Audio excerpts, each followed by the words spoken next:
Hi guys, Carl here down at Sunshine Sailing Australia. This is another episode of Cruising with Carl. I hope you enjoy it.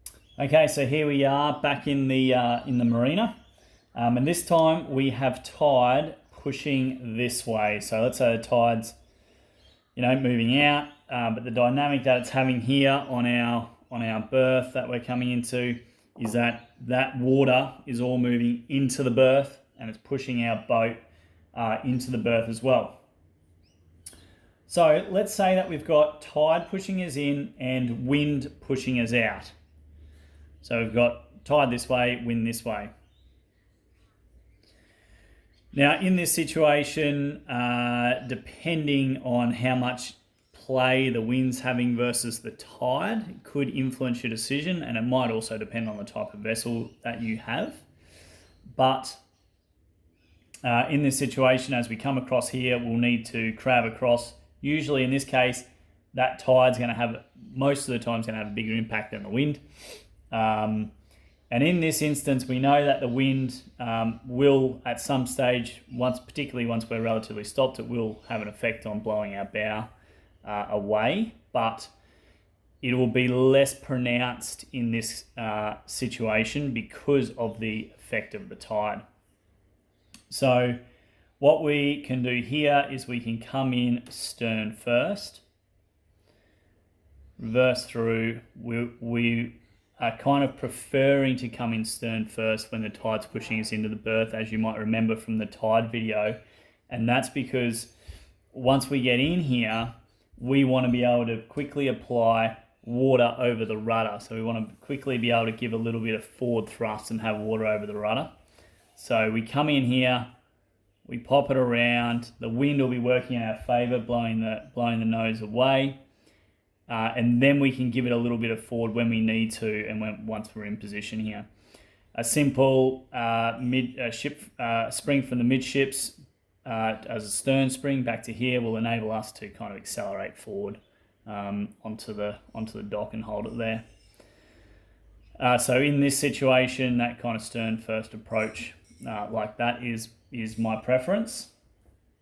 If we've got tide pushing out and wind pushing us onto the dock, this one's a relatively straightforward one in terms of in terms of being able to be pushed in, so that wind's pushing us on once we get in there.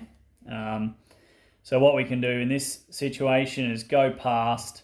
We want to make sure we carry our momentum this way most of the time, unless that wind's very light. So we can come out, back it around, sit us in here, and we can do effectively the same thing with our stern spring line. We can get it here, accelerate forward. We've got a lot of water moving over the keel and the rudder.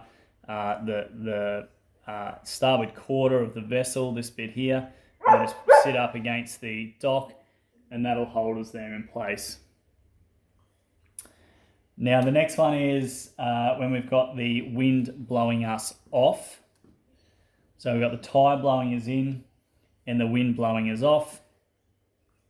Again, in this situation, because we want to carry momentum to keep our bow and the vessel moving up against the dock here, we come in this way, come in stern, come around like this, and then we have the ability to push ourselves up against here. Now, in this situation, depending on how much that wind is blowing, that same stern spring might hold us up there quite nicely, but otherwise you might need someone on the dock ready to grab some lines, or a spring from the midships shortened to a cleat just aft of the midships will likely enable you to keep the vessel held up there until you can get a bow line on.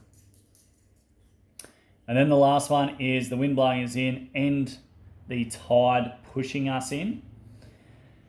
Now, in this situation, if we were to come in, say, bow first, we've got a lot of implications depending on the vessel that you're on with the effects of tide and wind compared to the amount of reverse propulsion that your prop and motor can generate in a short amount of time. We also have the potential for some prop walk. Now, depending on which way that goes for your boat, it might make maneuvering and stopping the boat and ensuring the bow doesn't hit down in here on the dock. It could make that a difficult prospect. So in this case, we know we want to carry that momentum this way. So if we come in reverse, and we get then a spring, a midship spring back here, then we can always push up on that and push the stern in and hold the stern in. So even if the bow's pushing us out a little bit, as long as we've got enough forward propulsion, we should hold the vessel pretty well in until we can get a bow line on. Once we've got a bow line on here, the boat's really just going to sit there anyway. And if you could get a bow line on to start with, then that might be your preferred option too. But that'll, again, all depend on your vessel. So that's a combination of some tide and wind situations. That can vary. The tidal flow compared to your berth might move and change around a bit. Same with the wind, the boat might change. But these are just some general principles of approaches that you can take. And as I mentioned in the last video, we'll get into some more complex scenarios soon as well. All right, until we get, the next one's going to be on mooring and securing and which lines we use and how we do thrust once we get in, but that's essentially going to cover off the approach for us for now. So thank you for watching. We'll see you in the next one. Okay, thanks for watching. I hope you enjoyed the episode.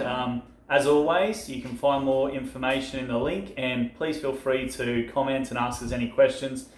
Yachting is one of those things that's got many different variables in it, different types of boats, different conditions. So we'd love to hear your experience as well and any of your own tips, and we'll include those in the videos. Thanks again, and until next time.